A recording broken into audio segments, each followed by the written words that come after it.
Out of all the main characters in Silent Hill 2, Lara sticks out like a bloody great knife. She is, after all, a child wandering around a ghost town full of monsters, murderers, and dilapidated buildings. Initially, her presence in the game almost feels out of place. But in truth, Lara is essential to understanding Silent Hill's unique brand of psychological horror. At the same time, she contributes to the town's ongoing punishment of James by tormenting him until she trusts him, and depending on your ending, might provide him with the opportunity to start down the road to redemption. James is introduced to Lara during his trek through Woodside Apartments. It's far from a pleasant first impression. She kicks the key to the fire escape out of his reach, stomps on his foot, and runs away laughing. Much has been written over the years about how Pyramid Head is a manifestation created by Silent Hill to serve as James's punisher, to make him suffer for killing his wife Mary. But not enough has been said about how Lara, a living, breathing child, assists the town in punishing James through her mischievous deeds. For much of Silent Hill 2, Lara causes trouble for James in a manner that is juvenile, but given the situation in town, places him in far more danger than she could possibly comprehend. As for why Lara can't comprehend the danger James is in, it's because she's the only character in the game who can't see the monsters. Typically, in the Silent Hill games that focus more on the psychological aspect of the town, which Silent Hill 2 most certainly is, characters are drawn there because of their traumatic pasts, because of terrible things that happened to them, terrible things they did, or some combination of the two. This is the case with Eddie, who killed a dog, and the people who laughed at him, and James, who suffocated his terminally ill wife Mary. As for Angela, her story is truly heartbreaking. She was abused by her father, and possibly her brother, and from the sounds of it, her own mother blamed her when she came forward about this. For these characters, the terrible things that happened to them, the terrible things they did, or the combination are reflected in the monsters we see throughout the town. The dogs, for example, might be a reference to the dog Eddie killed. The lying figures and the flesh lips allude to James's sexual frustration, while Pyramid Head represents his need for punishment, and the abstract daddy is the most horrifying symbol imaginable for Angela's suffering. But there are no monsters in town that have anything to do with Lara, because she hasn't done anything terrible, and though she did spend a while in the hospital with Mary, it doesn't seem that whatever she was there for affected her enough to cause her significant trauma. At least not Silent Hill level trauma. I do think she's experienced her share of struggles, even at this young age, that further influence the way she approaches James, which we'll get into later, but still, it's not at the level of Eddie, Angela, or our protagonist. Because she can't see the monsters, Lara has no idea how much danger she's putting James in when she kicks the keys out of his reach. But in doing so, she is punishing him, albeit in a more mischievous and juvenile way than Pyramid Head, who's far more direct and violent when he goes after James. By placing Lara in this role, it also helps the developers to characterize James. Clad in a military jacket, James's visual design is set up to make him look like a bit of a tough guy. Pyramid Head and the other monsters look like worthy adversaries to an ex-soldier, but for him to be continually tormented by a kid and not some powerful manifestation makes him look really pathetic, a dynamic that will take center stage at the end of the game. The second time James encounters Lara sheds light on why she wants to troll him in the first place. He encounters her after leaving the apartment building, sitting up on a wall and holding a letter in a location that will become rather important later on if you get the leave ending. Here, James attempts to reprimand Lara for stepping on his foot, and in doing so displays his stunning lack of interpersonal skills. It doesn't take an expert in childcare to tell you that this probably isn't the best way to approach a mischievous 8-year-old. Regardless, James is intrigued by the letter Lara is holding. The modern motion capture makes this abundantly clear. Surely he recognizes the envelope. It looks just like the one he received from Mary. James asks her about it, but he's already on her bad side at this point, so she wants nothing to do with him. She tells him it's none of his business and starts to leave, but not before twisting the knife by telling him that he never really loved Mary anyway. This singular line from Lara accomplishes several things. First, it establishes that she knows Mary, highlighting her narrative importance to the player and her tangible importance to James. Even though she's a kid, we know that she knows more about what's going on here, and so does James. Taking this a step further, it's now obvious to everyone that the letter she was holding was from Mary. Thus, James's path is now clear. If he wants to know how he received a letter from his supposedly dead wife and fully comprehend what's been going on here, that he needs to find Lara. Her words also touch on one of James's omnipresent fears, that he really didn't love Mary. I covered this extensively in my ending explained video for the game, but no matter how you interpret James's actions, no matter how you read his character, or what ending you personally prefer, it's one of the core questions he's faced with. He might not yet know what he did, but the power of this dark thought cuts so deep that it really is crippling. The line also informs us why, in simplistic terms, she tormented James back at the apartment, and why she runs away from him here. She thinks he's a mean dude who really didn't love the woman he'd married, a woman she was close to. Of course she's going to want to get the hell out of there. Determined to track down Lara and figure out her connection to Mary, James follows the little girl to the movie theater, but she still wants nothing to do with him. So she keeps running and enters Brookhaven Hospital. There, on the 3rd floor, he finally catches up with her. Initially, Lara remains disinterested in talking to him, but she relents once he says that he won't yell at her. Again, there's another moment here where the modern motion capture really shines. You can see how bewildered James is at the idea that he would ever yell at Lara. Even this far into the game, his sins are still so buried in his subconscious that he can't see the flaws in his own personality. In this case, his anger. This makes what happens next all the more powerful. Lara tells James that Mary is her friend and that they met at the hospital last year. James snaps pretty much instantly and tells her to stop lying. Now, it makes perfect sense why Lara's been so cautious around our protagonist. She knows parts of his personality that he doesn't know himself because of how well she knew Mary. As for James, he snaps because his beliefs about Mary have yet to change since the beginning of the game. At this point, he still thinks she's been gone for 3 years. He tries to get control of himself, and he sort of does, and moves right into an apology. But Lara isn't having it. James did exactly what he said he wouldn't do, and thus she runs away once more. This time, she doesn't get very far, at which point we're reminded about the fact that Lara can't see the monsters. James tells her that Silent Hill isn't a place for a kid, something that confuses Lara as much as the suggestion that he might yell at her confused James. The scene then shifts to another variation on one of Lara's key character traits, her mischievous nature. Lara tells James that she left something behind an incredibly ominous-looking set of double doors. James clearly knows he's about to do something foolish, but Lara is looking like his best real lead on Mary at this point, so he takes the bait. As soon as he's inside the room, Lara closes the double doors and locks him inside, trapping James in a boss fight with the Flesh Lips, a dangerous enemy that serves as a bit of a precursor to the final battle with Mary or Maria at the end of the game. Before the fight begins, Lara taunts James, makes it clear that she's still pissed off about being called a liar, and ignores his pleas for help. It's all more mischievous behavior that she has no problem engaging in because she has no idea the kind of danger James is really in. When Lara does this, she thinks she's just getting revenge on her protagonist for yelling at her and calling her a liar, but the reality is that she's putting him in a life or death situation. Time and time again, these two aspects of Lara's character, her troublemaking ways and the fact that she can't see the monsters, go hand in hand.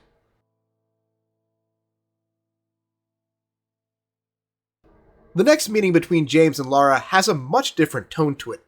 Our protagonist finally catches up with her again at Lakeview Hotel, where she scares him by playing the piano, but is then much warmer and kinder to him. They even have an amusing back and forth about the previous tricks she's played on James. As for why there's a tone shift here, I think it has everything to do with Lara's own trauma. Again, Lara's too young and innocent to trigger the forces of Silent Hill, but I do suspect she's experienced some level of childhood trauma herself. Not trauma on the level of any of the other characters, but enough to influence her behavior. We know for certain that her parents aren't in her life. That's how she managed to find her way here in the first place, and she spent enough time in the hospital to get to know Mary, which couldn't have been easy on her. Children who have experienced this type of trauma often respond to new adults like this. When presented with new adults, they often respond by testing them with mischievous deeds or outright confrontational behavior in an attempt to see if they're going to stick around. They've had so many people abandon them that their natural response is to create distance rather than build a rapport with someone who might end up leaving. I teach emotional support students in my real-life job, so I see this all the time. It took me several months of hard work and taking some serious losses to earn the respect of my first emotional support class back in 2014. but once I did, they had my back through thick and thin. They just needed to know that I wasn't going to leave them like every other teacher they'd ever had. I see this same dynamic playing out here with Lara. As revealed in the letter and by her statements earlier, she thinks that James is mean to Mary and that he doesn't love her. But Mary did insist that James is a good person beneath it all and implores her to give him a chance, so she does so the only way she knows how, by testing him. And after all she's put him through, after stepping on his foot and locking him in the hospital, she's finally beginning to trust him. Circling back to that moment in Brookhaven Hospital where Lara is fearful that James might yell at her, this might have just as much to do with her past trauma as it does her suspicions about his true nature. She's probably used to having adults yell at her. And taking it even further, the ample evidence that Lara is mischievous with just about all adults, hinted at by the fact that she stole the letters from Rachel's locker, makes me wonder if she tested Mary before opening up to her as well. I really wouldn't be surprised if she did. In any case, it's during this conversation that Lara admits that she needs James's help to find Mary. It's easy to forget, but while James thinks that Mary is dead and is trying to comprehend the Silent Hill shenanigans that are going on here, Lara straight up thinks Mary is still alive, and really wants to find her. The primary reason for this is her lack of information, of course. She hasn't seen Mary in a while, but the fact that she's looking for someone who even the player knows is probably dead highlights her childlike nature and innocence. Lara then allows James to read the letter that Mary wrote to her. There's more great acting here. You can feel how pensive James is as he opens the letter, and how his interest is piqued when she mentions him. In the letter, Mary mentions her dream of raising Lara as her own daughter, which, I'd argue, is the inspiration behind James's actions in the leave ending. When James finishes reading the letter, he has a realization that changes everything. Timeline questions have persisted throughout James's Silent Hill journey, and particularly when he's spoken about Mary with Lara. Again, this is why he snapped at her earlier. He thinks that Mary has been gone for 3 years, but Lara claims that she met her at the hospital just last year. The letter is framed as a goodbye, something for Lara to read after she passed away, but Mary's intention was for Lara to read it on her 8th birthday, which Lara says took place just a week ago. Now, after all this time, James is finally beginning to come around to the truth, that Mary didn't die 3 years ago, but rather just a few days ago. He is, of course, not all the way there yet, but this is an important stepping stone, one that he only reaches because he's earned Lara's trust. Unfortunately for James, this conversation, just like all the others with Lara, still ends with her running away. But the context is entirely different this time. Lara claims to have a letter that was supposed to have been for James, a real letter, not the vanishing one James reads at the beginning of the game. She hands him the envelope and comments that she almost read it for herself, believing that he didn't deserve to have it. But out of respect for Mary, she kept it for him. When James opens the envelope, however, the letter is missing. Horrified that she might have lost it, Lara runs off into the hotel. Though this leaves our protagonist to chase after her once again, the circumstances really are entirely different. She doesn't run away because she doesn't like James or thinks he's a bad person. She runs off to find the letter because she does trust him, and is terrified that she let him and Mary down. James's next meeting with Lara is by far the most pivotal, and the most gut-wrenching. It comes on the heels of the biggest revelation of the game, that Mary didn't die from her disease, but rather that it was James who killed Mary by suffocating her with a pillow during a brief trip home from the hospital. Though our focus is primarily on James here, on why he's so burdened with guilt and a need for punishment, I can't say enough about how crushing this discovery is for Lara. She came to Silent Hill in the hopes of reuniting with Mary, who she'd come to view as a maternal figure in her life, the type of maternal figure she's probably never had. Now, she knows that not only is Mary dead, but that she was killed by James, a person she'd always had suspicions about and was just beginning to trust. In an instant, that trust is broken. Lara hits James and tells him that she hates him before sprinting away from him for a final time. Functionally, it's a callback to Lara's earlier role, but rather than participate in the ongoing punishment of James with mischievous deeds, here she contributes to his torment by shaming him. This was already James's low point, and as Lara punches him and begs him to bring Mary back, he looks as pathetic as he no doubt feels inside.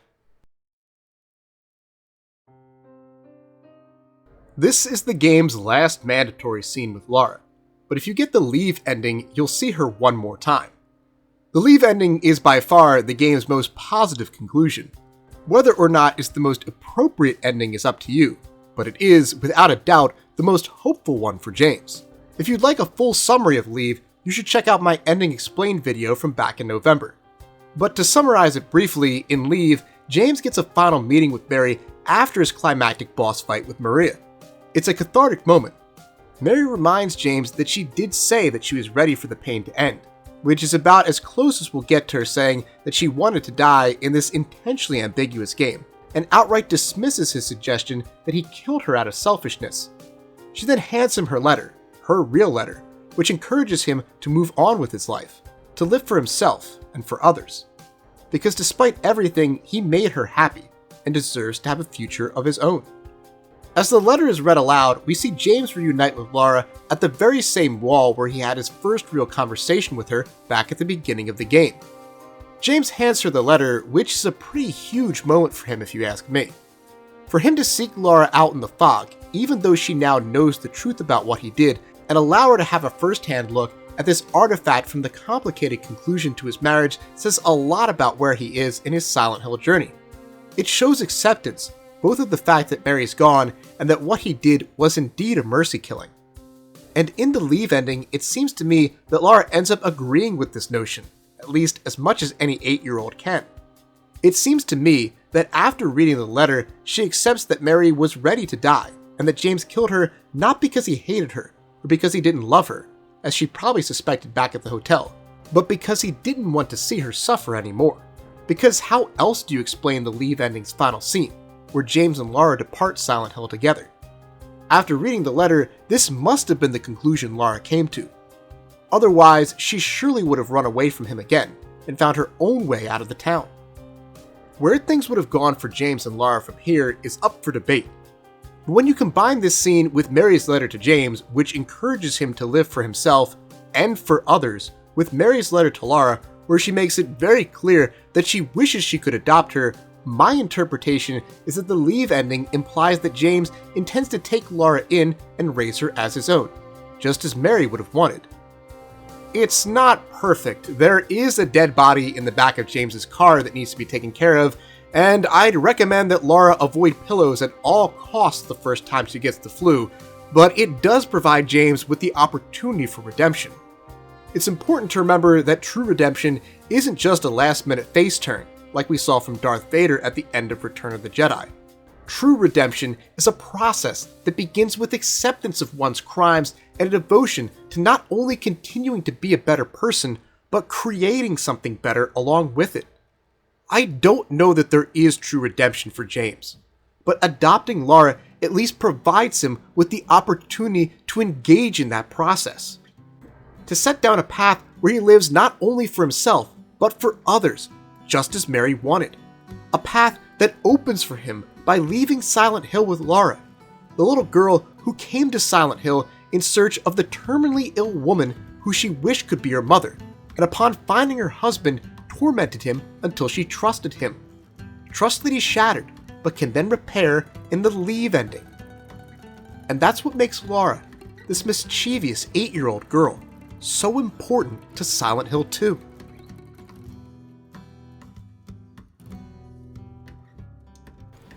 Thanks for watching. Big thanks to Mathias T. Taylor, David Peppiatt, and Solice, who allowed me to use their covers from the Silent Hill soundtrack for this video. Big shout out to all my Silver and Gold tier YouTube channel members and Patreon subscribers, including James Pruitt, Gustavo Balabi, Little Caesar, Reed, Bethonian, Daith G, Anna Novikova, Laura Parenti, Sean Bobby, Bogu, Trace De Asada, Vixol, Dorlaxon, and Junisoft, who get early access to these videos thanks to donations of $5 to $10 a month. See you guys next time, and go birds!